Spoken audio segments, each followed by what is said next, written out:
Let me ask you, what was the last time you played a single-player video game that, once after you completed, still stuck in your head? Maybe in school, maybe at work, or maybe at the gym, or even kept you up at night. Such feeling isn't particularly unique to gaming, we all know that. Whether it's films, series, books, music, plays, and other traditional entertainment formats all have the charm to incite somebody into the same obsession. However, there is an argument to be made that single-player video games, as a format, can deliver a more potent storytelling experience than the aforementioned ones. And that's what I'm going on through this video, and for the purpose of this video, particularly against films. Funnily enough, I myself am a film major graduate, and while I won't hide the fact that I was part of that seemingly snobby group of art students with all their Criterion collection and making multiple references to Wes Anderson, Tarantino, and other indie filmmakers only 10 people in the world know about to impress the art hoes, it can't help but reflect on experiences both as one who consumes entertainment through video games and film. In this video, we'll be discussing key concepts and arguments that are to be made in comparing single-player video games and films. Notably, the concept of proxy and immersion. If video games are indeed more capable and powerful in delivering stories, then why is the majority of media consumption still goes with film? Hopefully, by the end of this video, we'll have a more nuanced perspective and discussions on the value of video games and its place in the entertainment media industry. It shall not come as a surprise that the strongest advantage video games have in comparison with films is the immersion, or particularly being in control. As typical with single-player games, the story only progresses by your own pace. This is in stark contrast in terms of experiencing the media with films, where you are only expected to watch, observe, and react. In short, a passive viewer. I remember one class I had back in the university where the professor pulled out a gimmick. He brought in a PlayStation 3, and he invited us to play Tekken against each other.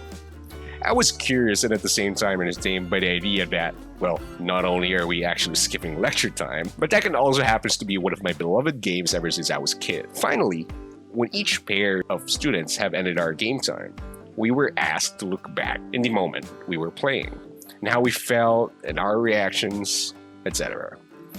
Some say they momentarily felt bad when they lost. Others feel the adrenaline rush of winning, especially those who are competitive and manage to win clutch situations. Some are just outright confused and mashing around buttons due to their unfamiliarity with the game, which is understandable, since not all in the class are gamers. For a moment after that, we were asked, why? The professor elaborated that those were just pixels on the screen, after all. And in that moment, we have actually won or lost nothing tangible in the physical world. It is then that he introduces the concept of proxy, or in this context, our relationship with such pixels on the screen as proxy for ourselves. Take for example in RPG games. When we farm for hours and set up a good gear for our character, whether it's a meta build from maxroll.gg or whatever website you're going to refer to, also take on a very difficult boss, we feel fulfilled. If we screw it up and lose, we get frustrated. Or in a true gamer fashion, scream out the nastiest slurs you've heard from a Modern Warfare 2 lobby and rage quit. When our favorite character dies, god damn you Micah, we space out for a week and have those sunset moments where, our whole personality is on a limbo state, and as if we're still living in that fantasy world we just ended our playthrough on. That might be relatable to you, or that might be weird. I don't know. Maybe I'm just weird. As an example, this is why open world RPG video games have been a landmark in the video gaming history. If you've been around my channel, you will know how much I enjoy playing Red Dead Redemption 2. I originally was a doubter of all the acclaim and hype of the game. I have played every GTA game from GTA 3, the story series, God I love Chinatown Wars, up until GTA 5. I convinced myself that Rockstar, with Red Dead Redemption 2's release, will just perform as usual, nothing too extraordinary or out of the ballpark. When I finally got to play a game, boy was I hooked. It might have been the only game where, for weeks, and I tell you for weeks, I can't stop to think about on how I will be able to ride my horse, go fishing, play poker, and probably blow up the Valentine Saloon while I'm at it. I don't mean this video to be a review of the game, but where I am getting at is the content, the art direction, the visual fidelity, the memorable stranger missions, the realism mechanics such as taking care of your horse and taking a bath, those minute details, the soundtracks I actually saved on my Spotify, too, of course, the storytelling and narrative. Rockstar actually have a director of photography or cinematographer for this game. Of the game are all praiseworthy and, in my humble opinion, a game that is indeed a landmark in the history of video games. I mean, there's a reason why this game won hundreds of awards, got a lot of gaming community, and even celebrities like Jack Black obsessed with the game. The point is that Red Dead Redemption's 2 take on Immersion, with all its components, all delivering a cohesive experience, very much attests to this point. Now let me just be clear, I must stress this point that the reason why I think video games are more powerful than films, in terms of storytelling at least, whether through the immersion, active participation, etc., aren't so much in the terms of their exact content, but by their format and the experiences it affords to the player. Any video game, no matter how much control and agency it can give you, can still be a disappointment. And if you're watching this on 2023, well, this should not come as a surprise. The same way that a film, no matter how much of a passive viewer you are for hours on end, just with a great story, can still be a potent format in telling stories. It all boils down to how video games, by its nature and format, offer more avenues to experience and enjoy a story than what films can offer. Now let's go to one of the most obvious reasons. If video games are indeed more powerful than films in delivering immersion and narratives, then how come films, and TV series for that matter, still ring more popularity in entertainment media as compared strictly to single-player video games? If you're thinking right now that, well, films have been in the mainstream for the longest time, well, you're right, you are spot on. And that brings me to my first point, that films have been around for more than a century.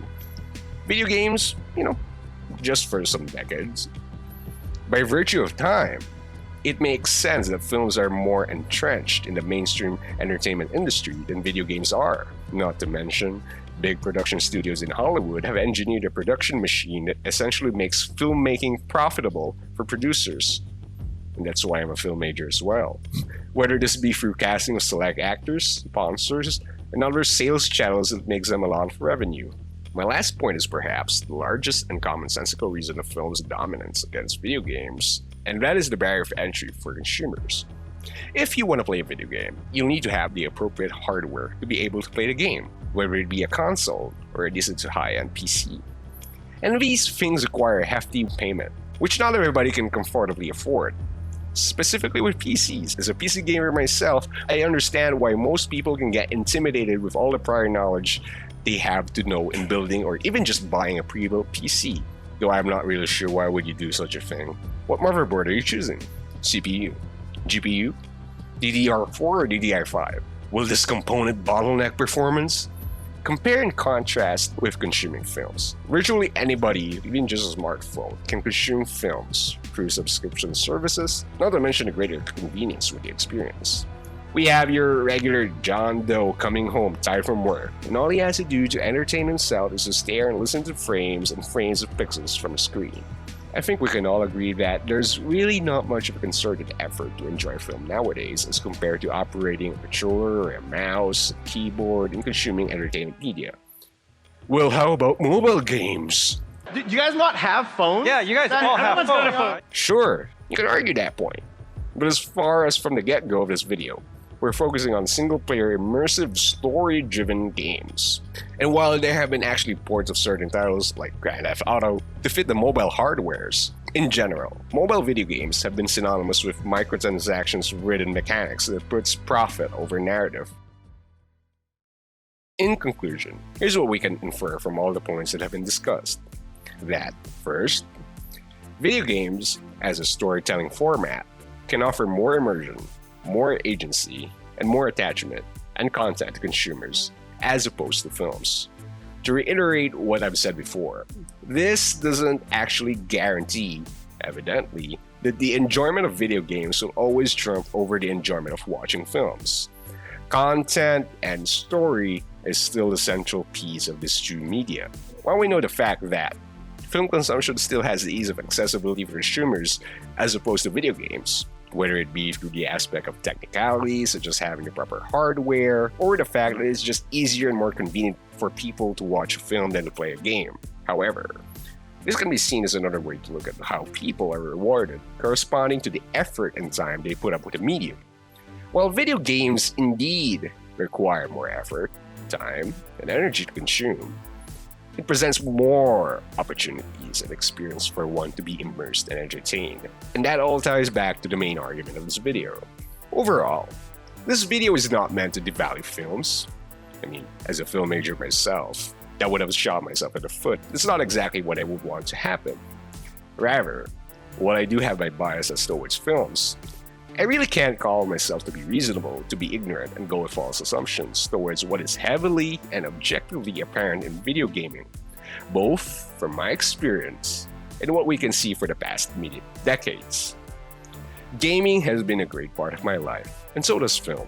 Whether all the points raised in this video resonated with you, or just some, or maybe not all.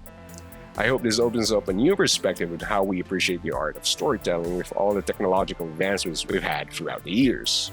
And as we move on through the years, I can only assume that things will grow and develop for the video gaming and entertainment media, and hopefully, for the better. Hopefully.